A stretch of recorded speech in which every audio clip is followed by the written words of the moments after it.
There was a problem with your request. Hello guys, in this tutorial I'm gonna show you how to fix there was a problem with your request problem easily on Instagram.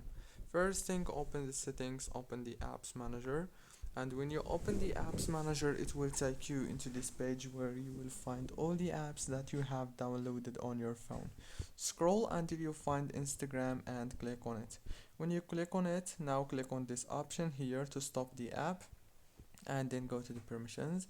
Make sure to enable all the permissions, especially the storage permission.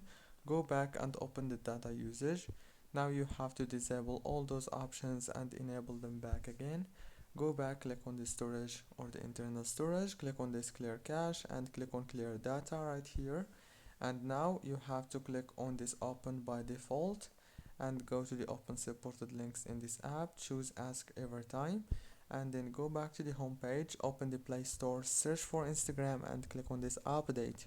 And you can do the same thing on the iPhone iOS. Don't forget to like, subscribe.